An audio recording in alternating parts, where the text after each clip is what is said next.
Hello, everyone, and welcome to week 9 of Mass Communication 305. This lecture will be going over chapter 14, which is entitled Business Communication.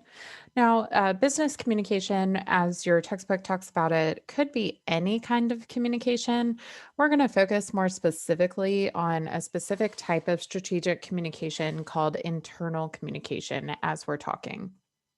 Now, internal communication is really corporate communication. The goal is to create a favorable view of the organization among its stakeholders. And the key stakeholders for corporate communication are its employees, potential hires, people that they're hoping to bring into the organization, and its board members. Now, 69% of employees say that they would work harder for a company if the employees were better appreciated and recognized. And one way that many companies can do that is through corporate or internal communication, being able to recognize and appreciate their employees, make communication much easier. And so the internal communication allows for better communication within and throughout an organization. Now, there are various levels of communication flow, and some organizations are only going to have one of these types of flows, depending upon how large the organization is. It may have multiple layers of this communication flow. So, downward communication is when the top officials, the leaders, speak to the lower employed positions. So, this is when your supervisor would come to you as like an entry level employee and tell you to do something. That's downward communication. Typically, downward communication involves policies, procedures, operations, things you want the people that you supervise to do. Downward communication is really important to an organization because it's how things get done. The leadership tells, the lower ranks what to do. But only having downward communication can be very harmful for an organization because the people who are in those lower positions can often feel disrespected. So, upward communication allows those lower ranking positions to be able to talk to leaders. So, if I, as an entry level position, go to my supervisor and give them feedback, share sales numbers, talk about human resources with them, manufacturing, things like that, then I am participating in upward communication because I am speaking upward through the ranks to my leaders. Having some form of upward communication within an organization is really important because it allows people to feel like they are heard, appreciated, and recognized within an organization. However, too much upward communication can be dangerous because leaders get overwhelmed with having to talk to so many people, especially if it's a large organization. And in addition, it can kind of convolute the brand voice of an organization or the messaging strategy within an organization because you have so many voices involved. Horizontal communication is when you're speaking within a department or unit. And so you're speaking to people who are also employed in the same area as you within that company. So, a lot of horizontal communication is scheduling meetings, planning activities, coordinating assignments, recognizing a team.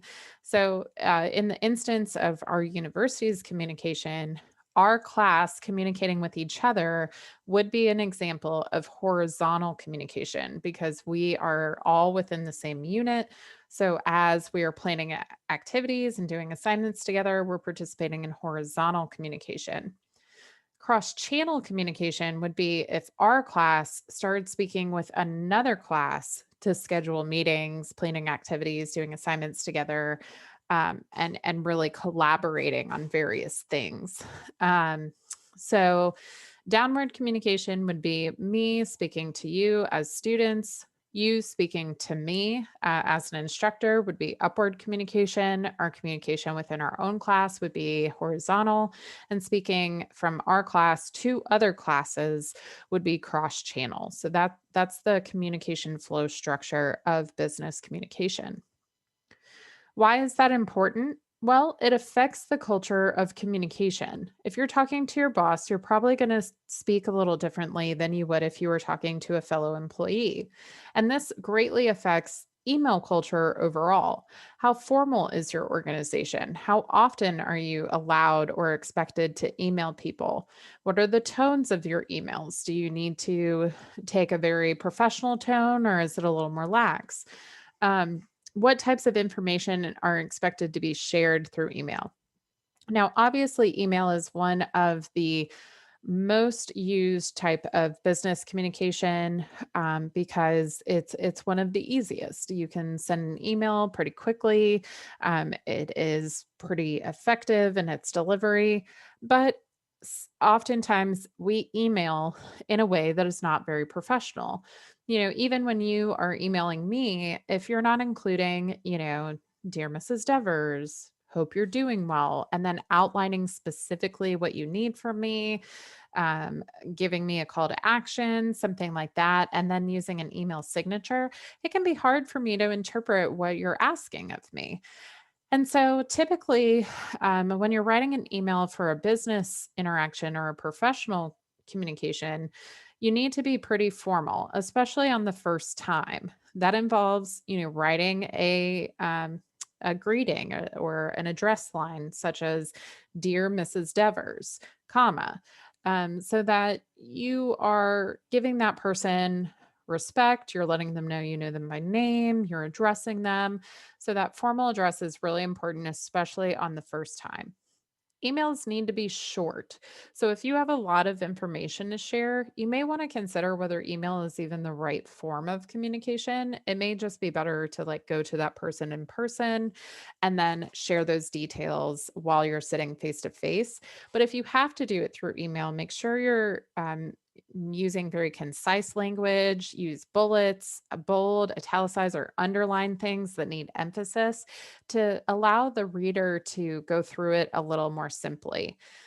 Also, you need to consider your subject line. I get tons of emails every day from students who that have no subject line whatsoever, which means when I'm clicking in, I have no idea if you're going to be asking me for help on an assignment, whether you want a grade, whether you're providing feedback. So, including a subject line is really important to set the tone for your reader right away.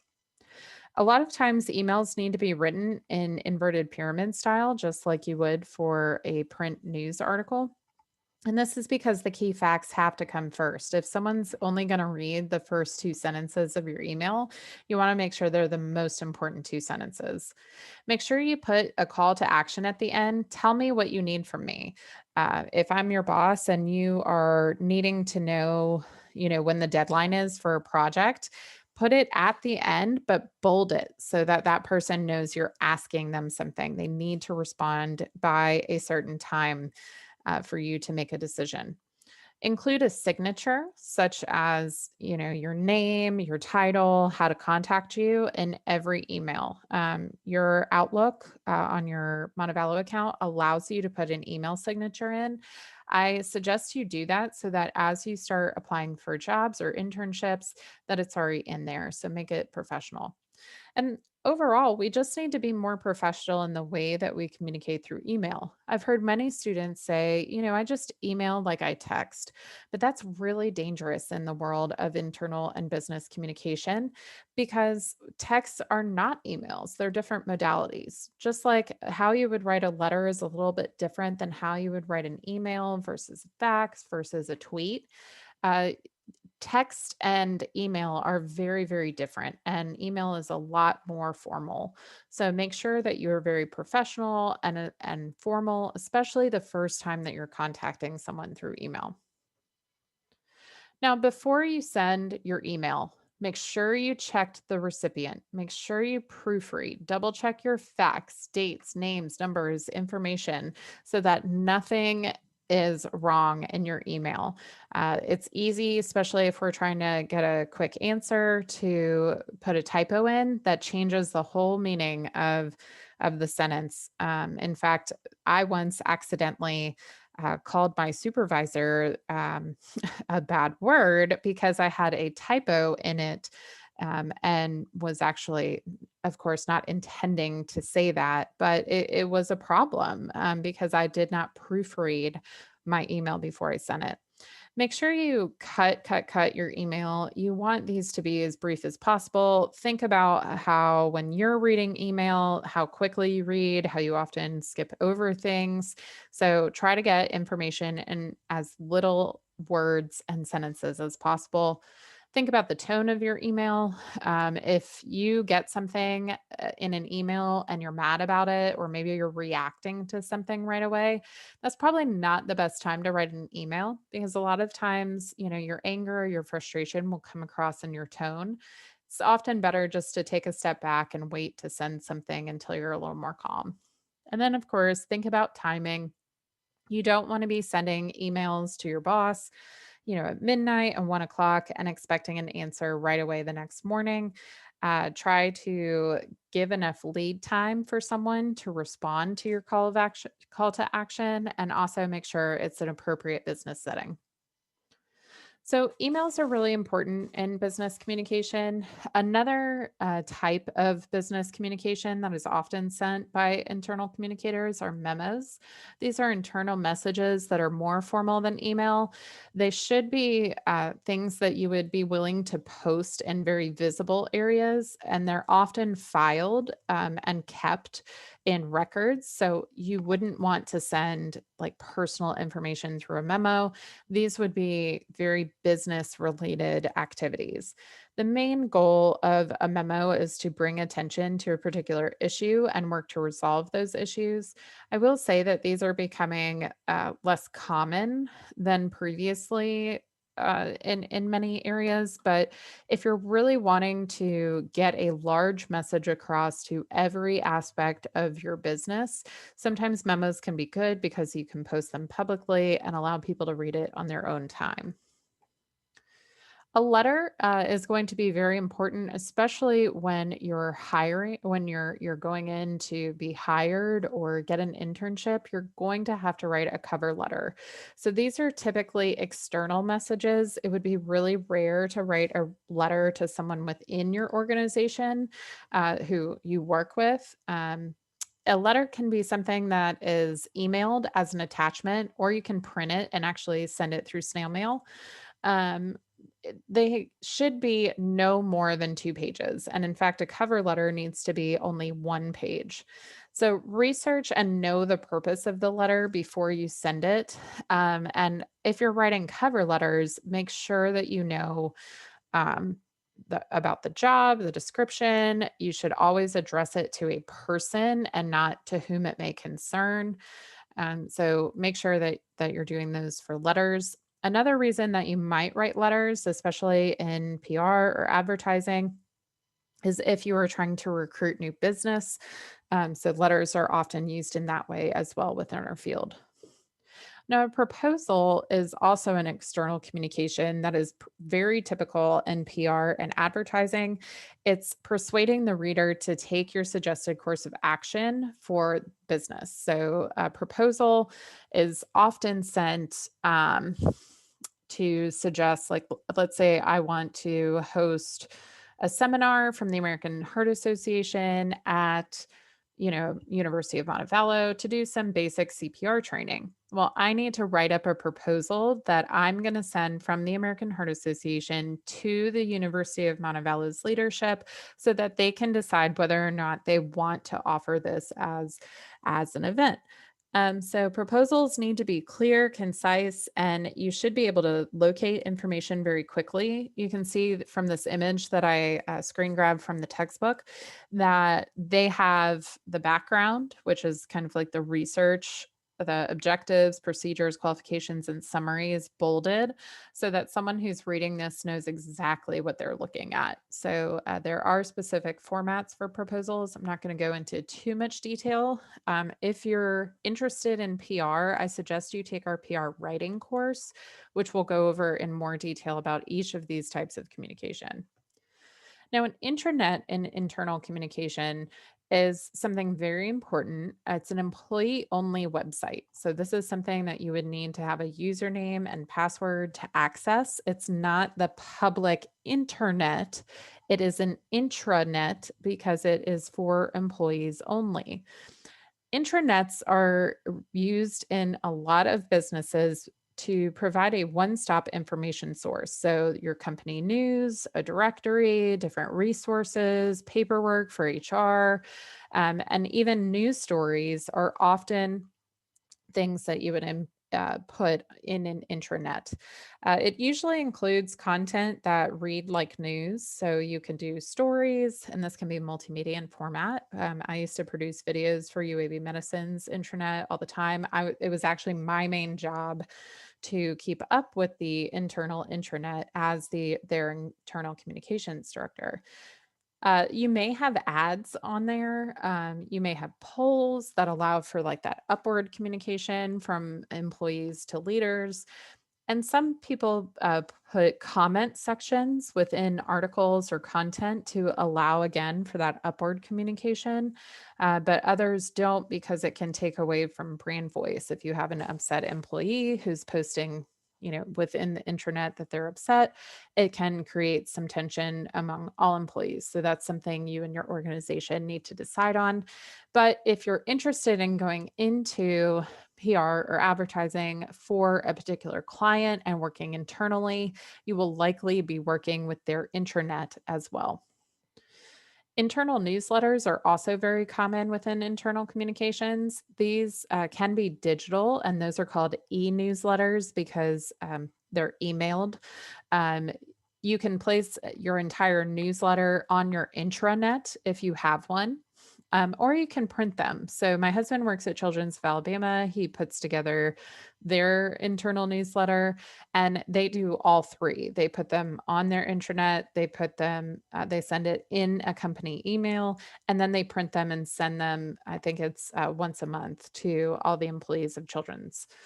And so, what you would do as an internal communication person for the company is provide the content. You're writing stories. You're essentially acting like a journalist to be able to provide content and information that is needed. Internal newsletters should really focus on two key things: sharing important information that all employees need to know, and then recognizing and appreciating your employees. Because remember, the more that an employee feels recognized and appreciated by an organization, the harder they'll work for that company.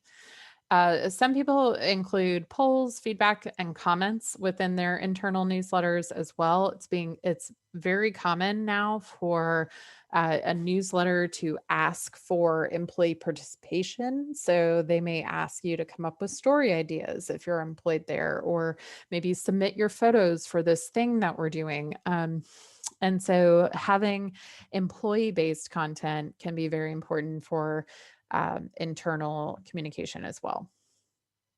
It's becoming more and more common for larger organizations to have their own internal podcast. My husband actually does Inside Pediatrics, which is children's podcast. And what it does is it sets your employees up as experts in different fields. And so you can offer training. This is especially true in the medical field where you need certain CME credits, a certain amount over a period of time. And so it allows you to do training. Maybe your HR people want to talk about like open enrollment and benefits through a podcast. You can share different policies that are coming out and that you want your employees to focus on. And they can be used for external content as well. Here's the website for the Children's of Alabama podcast. So you can see they have all different types of topics. So let's say I'm interested in learning more about anxiety. Well, now I've been connected with Dr. Reynolds, and she's going to talk about coping with COVID-19 while at home. So I can access this even though I'm not an employee at Children's. And that's a resource that I could use. This is also something that you could get earned content off of because journalists often look at these podcast pages to find experts on topics.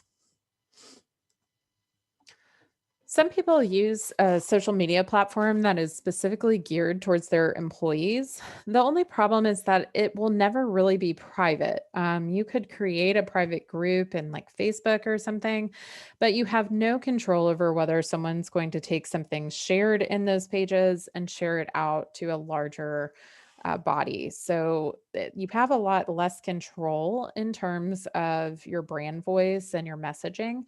But they can be used very often by employees for those organizations that do have social media platforms. They are often interacted with at a great rate. And it also encourages employees to invest in the organization and become co creators of communication that matters to your organization. Now, your textbook talks about the page principles of internal communication. They're listed here. I'm not going to just read them out for you, but these are some of the key aspects of internal communication, but really just communication in general. Um, but these are really critical aspects of business communication to keep in mind when you're working for an internal company. So, now that we've talked a little bit more about internal communication, there is a discussion post on this topic. You're going to do a writing assignment where you are working for Children's of Alabama in an internal communication setting, and you're going to create an advertisement, a visual advertisement that you would place on their digital website. I've given you the dimensions of the ad and everything within the assignment. If you have any questions, feel free to reach out. But I think this will be some good practice for us to start actually building advertisements instead of just copywriting for them. Finally, before next Tuesday, make sure you read the Hilliard chapter that I have posted in Canvas. Please note that there is a watermark on it because I am copying it from the publisher, but I have gotten permission to do so. So that will be it for week 9, and I hope you guys have a wonderful week.